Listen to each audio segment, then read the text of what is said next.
Samuel Possebon, diretor da Teletime, é um dos maiores conhecedores do vasto setor de telecomunicações e negócios de telecomunicações no Brasil. A Teletime existe há 27 anos. E, além do site, organiza alguns dos principais eventos desse setor da indústria no Brasil. Samuel Possebon, em resumo, é um cracaço nas telecomunicações. Tudo bem, Samuel Possebon, cracaço? Bem-vindo.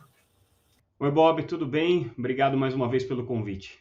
Samuel, Zuckerberg, dono do grupo que administra WhatsApp, Instagram e Facebook, comunicou decisões que incluem o fim da checagem de informações nas suas plataformas, além de medidas com enorme impacto também econômico para o universo das telecomunicações. Zuckerberg e o Elon Musk, agora integrante do governo Trump, estão jogando juntos nesse movimento. Eles são amigos, inclusive na luta livre, e agora, obviamente, unidos em busca da ampliação do vale tudo na internet e nos negócios desse universo. A intenção fica clara quando ele ataca, por exemplo, tribunais da América Latina, uma óbvia referência ao Brasil, embora não citado nominalmente. Quais as motivações e consequências desse movimento de Zuckerberg, Meta e companhia? Tem duas formas da gente tentar analisar e entender esse movimento do Mark Zuckerberg de aproximação do governo Donald Trump. A maneira mais óbvia é, na verdade, pensar que ele é um jovem bilionário que tem sido influenciado pelo pensamento do Elon Musk já há algum tempo. Eles são parceiros de luta livre, enfim, têm trocado agrados publicamente já há algum tempo e, evidentemente, o Elon Musk, inclusive com o poder que ele está hoje ocupando, né, e desempenhando no governo Donald Trump, passa a ter uma influência política sobre o pensamento do Mark Zuckerberg, e isso é inegável. Mas a maneira mais racional de analisar o que está acontecendo é um movimento de proteção do Facebook contra uma tendência que a gente poderia já analisar no mercado de telecomunicações, no mercado de internet dos Estados Unidos após a eleição do Trump, que decorre da nomeação de um comissário, de um diretor, vamos dizer assim, do órgão regulador norte-americano, da FCC, chamado Brendan Carr, que contribuiu com o plano de governo Donald Trump, é um trumpista de carteirinha e de primeira hora, e que tem um pensamento para a FCC, para o órgão regulador norte-americano, no sentido de tornar a FCC um órgão que também regularia a internet. E dentro dessa regulação do ambiente da internet, o que a FCC muito provavelmente faria seria eliminar as regras que hoje asseguram a neutralidade de rede nos Estados Unidos. Isso já aconteceu no primeiro governo Trump, depois foi revertido no governo Biden, e o que basicamente essa regra de neutralidade assegura é que as empresas de internet não precisam pagar nenhum tipo de pedágio, nenhum tipo de tarifa para as empresas de telecomunicações para poder utilizar a infraestrutura de banda larga para os seus serviços de internet. E com a quebra do modelo de neutralidade, isso poderia, de alguma maneira, afetar as empresas de internet no sentido de que daria às empresas de telecomunicações a possibilidade de cobrar por esse tráfego. Isso já é uma discussão relevante no contexto de empresas de streaming, de empresas de serviços de redes sociais, de compartilhamentos de foto e tudo mais, e se torna ainda mais relevante quando a gente pensa no imenso volume de tráfego de dados que é esperado com a inteligência artificial e com a evolução dos serviços de IA, que naturalmente vai fazer com que as redes sejam ainda mais demandadas, o que poderia colocar as empresas de telecomunicações numa condição de quererem cobrar por esse tráfego de dados. Então, esse movimento do Mark Zuckerberg pode ser lido e deve ser lido também à luz dessa dinâmica do relacionamento entre empresas de telecom e empresas de internet. Mas é claro, né, o que está acontecendo é uma adesão ao trumpismo, com certeza existe uma influência ideológica do Donald Trump, do Elon Musk sobre o Mark Zuckerberg, e as implicações desse movimento dele, de eliminar os filtros das redes sociais, eliminar a checagem de dados e fatos das redes sociais, só agrava um problema que já foi escancarado a partir do momento que o Elon Musk fez a mesma coisa com o Twitter, né? E agora o Mark Zuckerberg no caminho de fazer a mesma coisa com plataformas de redes sociais relevantes como o Instagram, como a própria rede Facebook e, eventualmente, né, até uma liberalização aí completa dos serviços que estão sendo oferecidos por eles. Então, é uma consequência importante que a gente vai ter que olhar daqui para frente, e os impactos para todo o ecossistema da internet são efetivamente muito relevantes e dignos aí de bastante preocupação das autoridades, não só brasileiras, mas de todos os países do mundo. O Supremo Tribunal Federal deve decidir só no início de 25, né, sobre o regime de responsabilidade das plataformas e a validade de trechos do Marco Civil da Internet. A Lei de 2014, que estabelece regras para o uso da internet no Brasil, chegaram onde as tentativas de se criar uma ordem jurídica para balizar o comportamento das grandes empresas de comunicação digital, que antes se definiam como empresas de tecnologia, mas que se tornaram empresas de comunicação poderosíssimas no mundo todo, as chamadas Big Techs. O que avançou, o que está parado, e como você avalia o rumo do que está sendo encaminhado ou não? Então, essa aí é uma questão que tem como pano de fundo, na verdade, né, a inação do Congresso, o que é decorrente do Congresso que a gente tem ultraconservador, com uma visão bastante específica e bastante característica com relação a como deve funcionar o ambiente da internet. Então, basicamente, você tem um grupo político hoje no Brasil, que domina a arena pública do Congresso Nacional, que acredita que a internet tem que ser uma terra de ninguém, ou um ambiente em que todo mundo pode falar o que quiser, da forma que quiser, e que não cabe ao Estado, ou a nenhuma lei, ou ao regulador, ou quem quer que seja, interferir nesse processo. É uma visão de mundo, que a gente vê o que está acontecendo nos Estados Unidos em função dessa visão de mundo, a gente já viu o que aconteceu aqui no Brasil em função dessa visão de mundo, que é basicamente você operar com o bueiro destampado, né? Então, ratos pulam para fora, baratas pulam para fora, e assim essa visão de mundo da internet tem prevalecido.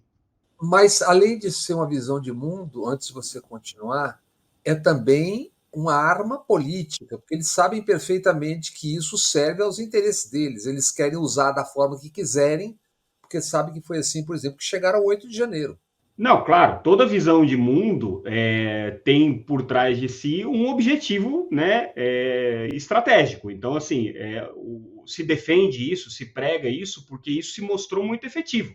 Na eleição do Donald Trump nos Estados Unidos, na eleição do Bolsonaro aqui no Brasil, em outros casos que a gente vê pelo mundo em que as plataformas, as redes sociais têm sido decisivas na discussão do debate público, tudo isso tem sido muito efetivo, porque você consegue aproveitar, né, nesse ambiente de terra de ninguém, como eu defini, você consegue aproveitar bem o funcionamento dos algoritmos, o impulsionamento, você consegue aproveitar bem a promoção de determinadas visões, você consegue, afinal de contas, angariar pessoas para apoiarem determinadas causas, num ambiente em que você não tem uma intermediação esclarecida, né, ilustrada. Você simplesmente faz com que pessoas que pensem igual se juntem em suas bolhas, e essas bolhas vão crescendo, se multiplicando, e no final das contas você tem esses efeitos manada que geram aí movimentos de intolerância, movimentos de preconceito, enfim, né, todos os problemas que a gente sabe que acontecem aí. Então, em essência, né, a gente tem um Congresso que é dominado por essa visão de mundo e que tem, dentro dessa visão de mundo, um uso muito estratégico e bem pensado politicamente vamos dizer assim, do ponto de vista de marketing, né? E aí, como o Congresso não fez nada, né, o Supremo está fazendo, né? Então, ele está julgando uma série de ações de inconstitucionalidade contra o Marco Civil da Internet, que é a legislação brasileira de 2014, que estabelece um mínimo regramento, vamos dizer assim, para o ambiente de internet, mas que tinha um problema, que era o fato de que ele foi criado num contexto em que você tinha que proteger completamente o ambiente da internet de qualquer tipo de interferência do governo, né? E aí, nesse sentido... Porque à época, inclusive, havia uma pressão dos grandes grupos de mídia do Brasil, que, na verdade, temiam concorrência. Então, era um outro tipo de jogo, né? Tinha esse fator, e também a gente tem que lembrar que o Marco Civil da Internet, quando ele foi aprovado, foi na época que vieram à tona as denúncias do Edward Snowden com relação a espionagens que estavam sendo praticadas pelo governo norte-americano, pela NSA, utilizando as plataformas de internet. Então, o que você fez? Você criou um Marco Civil da Internet que dava todos os direitos e garantias para o cidadão, então, nesse sentido, ele foi um Marco Civil muito positivo, mas ele também blindava, né, a internet de qualquer tipo de possibilidade de controle governamental, justamente porque havia esse temor, né, de que os governos pudessem utilizar a internet para espionar as pessoas ou, enfim, né, monitorar a vida das pessoas, que efetivamente estava acontecendo ali. Só que daí você teve um efeito colateral, né? O efeito colateral foi que a internet virou uma terra de ninguém, né? E não só por conta do Marco Civil da Internet, mas por conta de tudo que aconteceu desde então. E aí agora o Supremo está falando, peraí, vamos tentar ajustar o Marco Civil da Internet numa interpretação constitucional, que é a questão da responsabilidade ou não de quem está publicando as informações, né? Então, a discussão sobre o artigo 19, que é o artigo que está sendo discutido no Supremo, é justamente esse, né? Você responsabiliza ou não responsabiliza as plataformas. Mal comparando, tá? É como se há 10 anos atrás a gente visse as plataformas de postagens, de redes sociais, como se fossem murais, né? Um mural de cortiça, daqueles que a gente tem na parede, em que cada um vai lá e cola o seu bilhetinho. O mural não tem decisão nenhuma sobre o que está sendo colado ali nele, né? Ou a mensagem que está sendo colocada. Só que o que aconteceu de lá para cá é que esse mural ele se tornou ativo. Então ele começa a fazer propaganda de bilhetinhos que são mais que tem mais visibilidade. Ele começa a agregar bilhetinhos ali que dizem respeito à mesma coisa entre grupos de interesse. E ele passa a atuar muito mais como um editor, como um promotor do conteúdo, do que como simplesmente um mural, né? E a discussão é justamente essa. Uma vez que ele tem um papel ativo na comunicação, ele deve ser responsabilizado, como qualquer jornalista é responsabilizado, qualquer veículo de imprensa é responsabilizado. Essa é a discussão que está em jogo hoje. Mas como é que está indo a votação? Quer dizer, isso vai chegar até o ano que vem, claramente, né? Mas o caminho que está indo, o que lhe parece?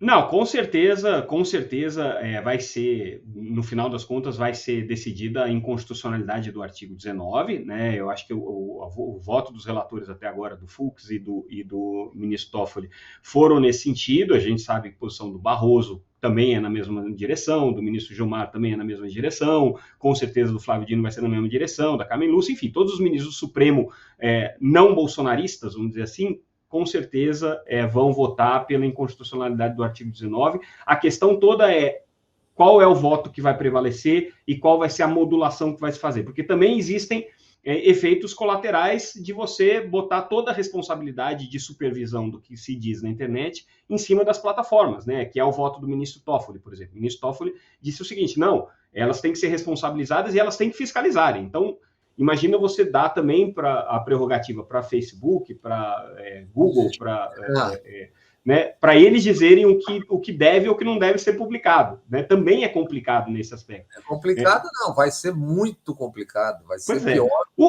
O melhor caminho era você voltar um ano atrás, né, retomar a discussão do projeto de lei que existe, que é o 2630, que é um projeto de lei que trata justamente da desinformação, que tem gente que pensou, né, em quais seriam as soluções, você ter um conselho que vai acompanhar tudo isso, com participação social, definir talvez um agente regulador do Estado, uma agência reguladora que vai poder fazer esse tipo de supervisão, controle e tudo mais.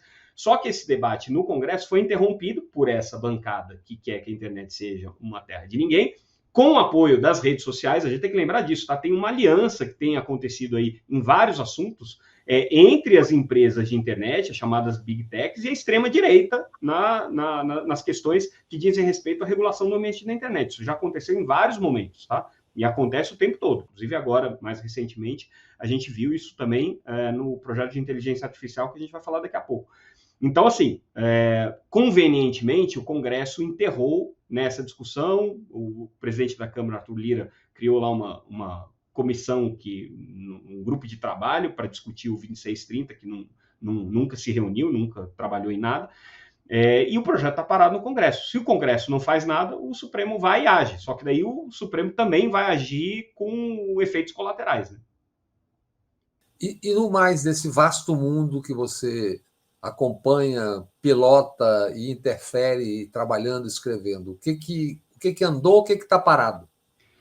Basicamente, assim, a gente teve uma evolução nessa discussão no Supremo do artigo 19 e a discussão sobre o projeto de lei que regula a inteligência artificial, né? Então, o Senado aprovou o projeto de lei. Agora tem toda a discussão na Câmara ainda, que vai acontecer ao longo de 2025, né? Então está longe ainda do assunto estar resolvido, mas existe já a perspectiva, a referência de que o Brasil vai ter um marco legal para a inteligência artificial. Por que isso é importante, né? Inteligência artificial hoje, dentro do contexto do ambiente digital, é muito parecida com o efeito que a gente viu com a própria internet há 30 anos atrás, quando em 1994, 1995, a gente tinha o surgimento desse ambiente chamado internet, que revolucionou a economia, revolucionou a forma como as pessoas se relacionam, revolucionou os processos políticos, revolucionou a arena pública de discussão, né? Tudo isso foi transformado pela internet. Inteligência artificial é a mesma coisa, né? Potencialmente a mesma coisa. Você está discutindo... Mais poderoso ainda, né? Potencialmente mais poderoso, porque daí o que você está discutindo é o conhecimento humano sendo aplicado às relações de trabalho, o conhecimento humano sendo aplicado à produção de conteúdo e a própria evolução do conhecimento humano, né? Então, e para ser mais grave ainda, ao contrário do que acontecia na internet, em que você tinha um processo que inicialmente era praticamente caseiro, amador, dentro de academia, dentro de universidades, agora você já tem todo esse processo controlado por grandes corporações, grandes grupos econômicos que estão investindo bilhões e bilhões e bilhões de reais, criando uma concentração do conhecimento, da ciência e de todos os recursos necessários para desenvolvimento de mecanismos de inteligência artificial na mão de pouquíssimos grupos, né? Então, basicamente, hoje você tem 4, 5 grandes modelos de linguagem, né, que são os grandes, vamos dizer assim, os grandes bancos de dados inteligentes para abastecer tudo isso que a gente mexe hoje, que a gente chama de inteligência artificial, já está super concentrado em pouquíssimos grupos econômicos e em pouquíssimos países, né? Então, o grande medo que se tem todo esse conhecimento que está sendo compilado por esses bancos de dados, por esses modelos de linguagem, vai ficar na mão de poucos países, de poucas empresas. Qual que é a nossa soberania sobre isso? Qual é a nossa autonomia sobre isso? Onde é que o Brasil se insere dentro desse contexto? Essa é a grande discussão. O projeto de lei tenta abordar algumas dessas questões, cria lá camadas de inteligência artificial que podem ser críticas ou danosas, que daí tem uma supervisão regulatória e tudo mais. Mas é um tema extremamente complicado, porque a gente está falando, basicamente, de uma tecnologia que vai revolucionar ou que vai transformar a humanidade. Esse é o grande desafio. E a gente está falando de uma coisa que já há precedentes em outros setores. Por exemplo, a desregulamentação financeira, diga globalização, levou a uma concentração de capital brutal, com as consequências que nós estamos vendo. Calculemos se juntam o óbvio. Quem tem o capital sobrando hoje com quem está conseguindo juntar todo o conhecimento, toda a ciência do mundo, de fato é algo perigosíssimo. Exatamente. Quando você vê discussões do tipo grandes corporações de tecnologia cogitando, inclusive, construir uma usina nuclear para poder abastecer os grandes bancos de dados com energia necessária, você começa a ver que é uma dimensão, um jogo que um país como o Brasil não tem condição nem de chegar na arquibancada, quanto mais entrar em campo, entendeu? Então, o jogo é bruto, o jogo é grande e o jogo é muito relevante para o nosso futuro. Dos setores do Brasil, tem algo que está parado, que não andou, né? A gente estava até conversando antes, não tem nada andou. O Brasil tem uma grande dificuldade de conseguir avançar em qualquer coisa que diga respeito à pauta de comunicação de uma maneira geral, né? Então, a gente falou no ano passado, na nossa retrospectiva, a gente falou no começo desse ano, quando a gente falou das perspectivas. A gente fala disso há 20 anos, 30 anos. Assim, será que vamos ter uma regulação modernizada na área de comunicação, na área do audiovisual, né? O Brasil tem um desafio a vencer, que é como tratar o seu audiovisual, a sua indústria audiovisual, diante da realidade inexorável e já absolutamente avassaladora do streaming, né? Que foi uma transformação na forma de consumir conteúdo, que as pessoas hoje utilizam para se entreter, para se informar, né? E o Brasil até hoje não conseguiu evoluir numa discussão sobre qual que é o ambiente regulatório que a gente quer para isso e de que maneira que esse ambiente do streaming pode contribuir para o desenvolvimento do audiovisual nacional, do conteúdo brasileiro, né? E da produção audiovisual aqui no Brasil. Essa discussão a gente tinha expectativa de que ela evoluísse ao longo de 2024, nada evoluiu, o projeto está parado hoje na Câmara, existe aí uma divergência de visão entre o próprio governo e o setor audiovisual, as empresas de internet obviamente não têm nenhum interesse que isso avance, então estão fazendo o jogo de alianças ali com a extrema-direita para que isso não avance, então estão fazendo o jogo de alianças ali com a extrema-direita para que isso não avance, como sempre acontece. Só para explicar direito para quem está chegando no assunto, não tem interesse porque já dominam o setor e, portanto, não querem abrir brecha para nada. Quem tem uma posição hegemônica não quer perder essa posição, né? Então, assim, os grandes grupos de internet que hoje já têm uma posição confortável nesse novo ambiente audiovisual estão lá, né? O setor de telecomunicações, que foi muito afetado porque a TV por assinatura, né, que era uma parte importante das receitas do setor de telecomunicações, foi substituída ou foi, pelo menos assim, erodida pelo streaming, né? Então, o setor de telecomunicações poderia ter se movimentado nesse sentido, não se movimentou, e o que a gente tem hoje é basicamente uma legislação que está hibernando ali na Câmara dos Deputados, ter perspectiva de que talvez isso volte a andar no ano que vem, mas por enquanto nada aconteceu nessa frente. Aí o Brasil continua sem uma legislação audiovisual adaptada à realidade do streaming. A gente está falando do Brasil deitado em berço esplêndido, para variar, né?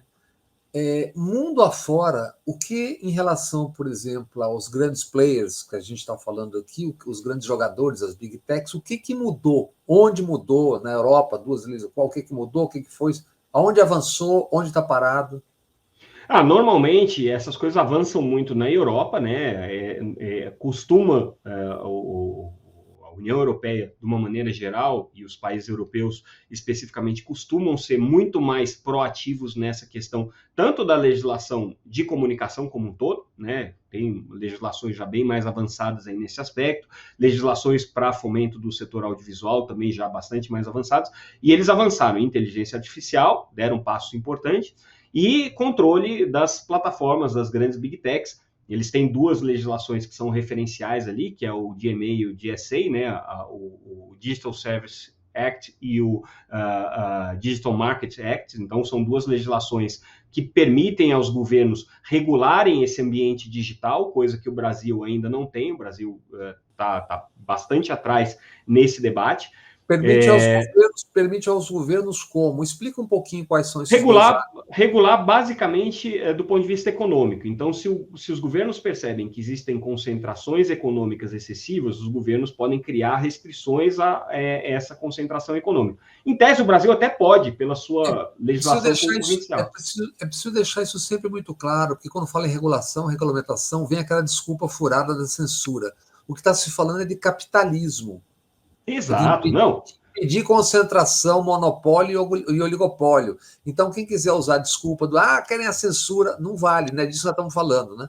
Exato. Não existe setor da economia relevante que não tenha um mínimo de regulação. Por quê? Porque se você não tiver regulação, você vai ter abuso de poder econômico, você vai ter concentração de mercado, você vai ter posições dominantes, você vai ter desrespeito a direitos do consumidor. Então, qualquer setor relevante da economia, mineração, petróleo, aviação, transporte,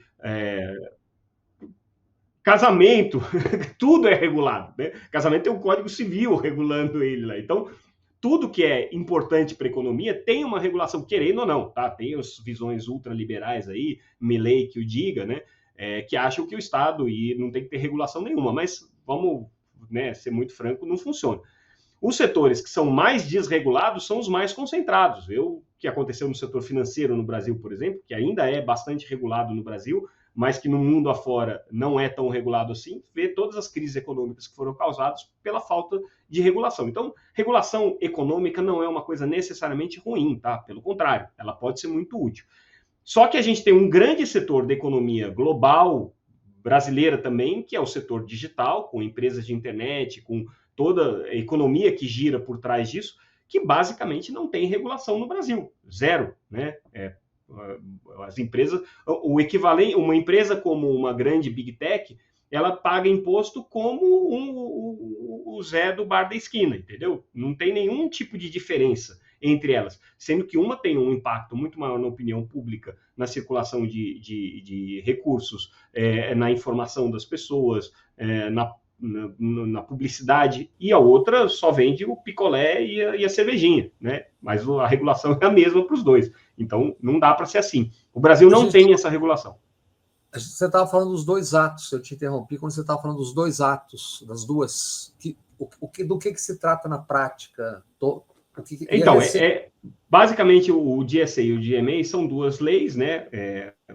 Falando de uma maneira bem simplificada, que estabelecem para os países da União Europeia princípios que, obviamente, são regulados aí país a país, cada um deles tem uma forma de implementar, mas são legislações que permitem você fazer o controle econômico quando você tem abusos de mercado, você estabelece regras concorrenciais quando você tem problemas de competição, e você pode estabelecer também alguns limites que digam respeito, por exemplo, a interesses de soberania, interesses nacionais, a interesses de preservação da democracia. Tudo isso pode ser abarcado por baixo dessas duas legislações. Não necessariamente o Brasil precisaria copiar essas duas legislações, tá? Ele poderia trabalhar de uma maneira inovadora dentro do marco legal que o Brasil tem. O Brasil já tem o Marco Civil da Internet, o Brasil tem a sua legislação concorrencial, tudo isso poderia ser adaptado, tem a sua legislação de proteção de dados, tudo isso poderia ser adaptado para uma regulação maior do ambiente da internet. O que a gente não tem no Brasil, um regulador desse ambiente digital. Então, das agências reguladoras que a gente tem, Ancine, que cuida do audiovisual, não mexe nada com o mundo digital. A Anatel, que regula telecomunicações, também até gostaria, mas não tem nenhuma ingerência sobre o ecossistema de empresas digitais. A Autoridade Nacional de Proteção de Dados, que cuida de proteção de dados, como o nome diz, é a que está mais próxima desse ambiente, mas é uma agência reguladora muito pequenininha, né? Tem a discussão se você poderia ter uma agência reguladora específica para a internet. Então, tem todo esse debate sobre como a coisa vai ser conduzida. Agora, com inteligência artificial, mais ainda, porque aí soma-se a todos os desafios que a gente já tem no mundo da internet, os desafios que a gente tem com esses grandes modelos de inteligência artificial, e o Brasil não tem regulador. Basicamente, hoje é terra de ninguém. Samuel, o homem mais rico do mundo agora fará parte do governo, que ainda é também o mais poderoso do mundo, né? Mr. Elon Musk, né? Que tentou impor sua vontade ao Brasil e que, num confronto com o Supremo Tribunal Federal, se viu obrigado a recuar. A pergunta, para que as pessoas entendam o que aconteceu, por que ele teve que recuar? Que fatores econômicos, políticos, etc., obrigaram o super-homem do mundo a recuar? A gente até comentou isso na época que surgiu a crise, né, entre o Supremo e o Elon Musk por conta da plataforma de rede social X, né, que o antigo Twitter, que o Elon Musk comprou, mas ele tem uma outra empresa por trás, né, que é uma empresa que cumpre não só um papel econômico relevante no universo das telecomunicações, mas que cumpre um papel geopolítico importante para o próprio governo dos Estados Unidos, que é a Starlink. É uma empresa que provê banda larga via satélite. Ele tem uma grande constelação de satélites que operam em órbita baixa, e com isso ele consegue oferecer o serviço de acesso à internet em qualquer lugar do mundo, com velocidades equivalentes ao que você teria se você tivesse uma internet fixa em casa, né? Uma velocidade bem superior, por exemplo, do que você tem hoje com o celular ou que você tem com outras tecnologias por satélite. E esse é um projeto, isso é uma hipótese minha, óbvio, né? Claro, não existe nenhuma comprovação científica disso que eu estou falando, mas por tudo que a gente observa, a Starlink, além de ser uma empresa do Elon Musk e uma empresa que supostamente dá muito dinheiro para ele, é também um projeto geopolítico do governo norte-americano que colocou muito dinheiro ali, fez grandes investimentos, isso é público e sabido, fez grandes investimentos na tecnologia que foi colocada. Por quê? É do interesse do governo norte-americano que uma empresa norte-americana tenha o controle sobre a internet global distribuída via satélite. Isso dá vantagens em guerras, em disputas geopolíticas, dá a possibilidade de que esses países por mais que coloquem legislações, por exemplo, restritivas ao acesso à internet, ou que tenham um Supremo que determine o bloqueio de uma determinada rede social, consigam ter uma válvula de escape, vamos dizer assim, ou uma válvula de presença em todos os países. Então, no momento em que a briga entre o Elon Musk e o Supremo Tribunal Federal resvalou na Starlink, e houve o risco de que a Starlink pudesse não operar no Brasil, né, o que a gente percebeu claramente foi um recuo do Elon Musk. Então, naquele momento, a minha suposição, de novo, é uma hipótese, é que houve uma conversa entre grandes ali em que o governo norte-americano falou para ele assim, olha, vai devagar, você não vai querer arriscar a presença da Starlink no Brasil. E aí, por isso ele recuou. Mais um detalhe, né? A Starlink, por exemplo, vende serviço no Brasil para o Exército e a Marinha. Portanto, exato, quem vende esse tipo de serviço sabe o que está acontecendo nos locais que compraram esse serviço. Portanto, não é do interesse deles perder essa, digamos, visibilidade. Não é isso? Exatamente. Vamos voltar para o início da nossa conversa, quando a gente falou da aprovação do Marco Civil da Internet no contexto do Edward Snowden.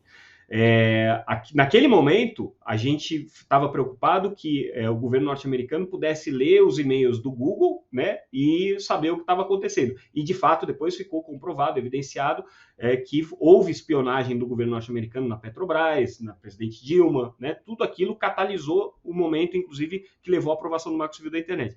Hoje a gente está falando de uma plataforma de comunicação via satélite em banda larga, que é utilizada pelo Exército Brasileiro, pela Justiça Brasileira, pelos governos estaduais brasileiros conectando escola e tudo mais, que tem um interesse direto do governo norte-americano. Existe uma questão de soberania aí, é evidente que existe, né? Eles têm uma tecnologia que é fantástica e todo mundo quer usar, também é evidente isso. Agora, temos que estar preocupados com o que está acontecendo ali, entendeu? E ter, no mínimo, um regramento, que o governo brasileiro, que a política brasileira diga, olha, quer operar no Brasil, opere, mas você tem que operar dentro das nossas regras, né? E ainda falando dos fatores internos de pressão em relação ao Elon Musk, tem um outro detalhe ainda, que é a força espacial norte-americana, que existe desde 2019, a SpaceX, não é isso? Space Force. Space Force, porque você tem a Marinha, a Aeronáutica, o Exército, agora tem Space Force. Ali também há uma relação muito próxima de negócio e tecnológica do Elon Musk com o governo americano, não é isso? É evidente, assim, a SpaceX, que é a empresa que faz lançamentos de foguetes desenvolvida pelo Elon Musk, de novo, uma empresa extremamente inovadora, revolucionária na tecnologia que tem. Hoje é a principal empresa de lançamento de artefatos espaciais, né? Seja satélite, Tem 6 mil satélites, não é isso? No espaço, mais ou menos? 6 mil é quem tem Starlink, né? Tem mais, inclusive. Starlink é a operação de banda larga. A SpaceX é quem lança, são aqueles foguetes que sobem e depois pousam, e a gente vê, né, o tempo todo eles lançando e o pouso do foguete, aquela coisa incrível, né? O braço de lançamento consegue pegar o foguete na hora que ele está pousando. Uma tecnologia incrível. Eles lançam quase tudo hoje que está indo para o espaço, está sendo lançado pela SpaceX, que, de novo, é uma empresa do Elon Musk, privada, com forte subsídio e investimentos do governo norte-americano. E aí agora, né, só para complicar toda essa história e contextualizar o Elon Musk dentro do governo Donald Trump, ele é um grande apoiador do Trump, foi um financiador da campanha, é o homem mais rico do mundo, e foi nomeado pelo Donald Trump como uma espécie de ministro, vamos dizer assim, né? Ele vai ter uma função, que é uma função meio burocrática, uma função de reorganização do Estado, na verdade aquele discurso, né, precisamos enxugar a máquina estatal, né, precisamos cortar gastos, então é muito parecido com o discurso do Milei na Argentina, né, de redução do Estado, né, e quem vai coordenar isso é o Elon Musk, mas ele vai ter um papel protagonista no orçamento das agências reguladoras, por exemplo, inclusive a agência reguladora que regula ele, né, que é o caso da FCC, que é o órgão regulador norte-americano para a área de telecomunicações, que regula a Starlink, regula a SpaceX, e vai ter controle, de alguma maneira, sobre o orçamento para a NASA, né? Então, que é a grande financiadora dele. Então, assim, conflito de interesse existe um monte, né? Agora, como é que ele vai utilizar todo esse poder que ele vai ter na mão é que a gente não sabe, né? O Elon Musk é meio temperamental, vamos dizer assim. No mínimo, teremos notícias e surpresas aí para noticiar.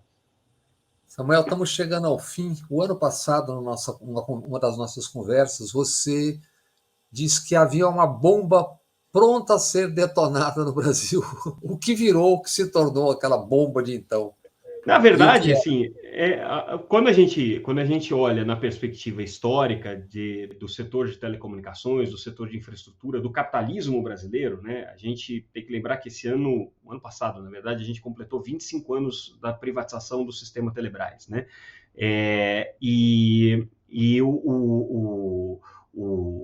o grande marco aí dessa privatização foi uma empresa que era a Oi, né, era a grande concessionária de telefonia fixa no Brasil, a grande empresa resultante daquele processo, um processo para lá de polêmico. Quem acompanha isso há tanto tempo quanto eu, quanto você, sabe muito bem o que foi essa privatização, os ruídos e os escândalos que surgiram subsequentemente, grampos em presidente da República, brigas societárias viscerais, depois, já no governo Lula, fusões com empresas estrangeiras, como foi o caso da Portugal Telecom, criação de grande telenacional, escândalos e denúncias de todas as naturezas, grupos societários que disputavam território entre si, depois com a Lava Jato, boa parte das empresas que estavam também nesse processo de privatização acabaram implicadas na Lava Jato. Enfim, né, é uma parte muito relevante e significativa do capitalismo brasileiro que basicamente no ano de 2024 sumiu do mapa. A Oi hoje é uma empresa que é uma fração mínima, ínfima do que era até então. Ela não é mais um ator relevante dentro do mercado de telecomunicações brasileiro. O que ela tinha como infraestrutura e como serviços, basicamente hoje foi assumido pelo grupo BTG, um dos maiores bancos brasileiros, que tem como principal acionista um sujeito importante hoje para a nova era do capitalismo brasileiro, que é o André Esteves. E o que a gente viu foi o desaparecimento dessa que era a maior concessionária de telefonia fixa no Brasil, por conta de problemas financeiros. A empresa entrou em recuperação judicial 2 vezes, por conta de todas as brigas societárias do passado, e por conta da falência de um próprio modelo regulatório que privilegiava aí o modelo de telefonia fixa como o principal serviço de telecomunicações. Então, a bomba, na verdade, foi a morte da maior concessionária brasileira de telecomunicações, né? E a gente está vendo aí os últimos momentos dessa história. Samuel Possebon, Muito obrigado mais uma vez por essas sempre excelentes informações e análise e percepção desse ambiente tão decisivo na nossa vida hoje. Eu que agradeço, Bob. Eu sei que é difícil, às vezes, tentar traduzir as nuances e os meandros aí desse ambiente digital e esses bastidores do mundo das telecomunicações, do mundo das comunicações de uma maneira geral, mas a gente tenta aqui, é sempre bom poder ter esse espaço para conversar com você. A gente tenta não, você traduz com perfeição. Muito obrigado. Obrigado. Obrigado, Bob.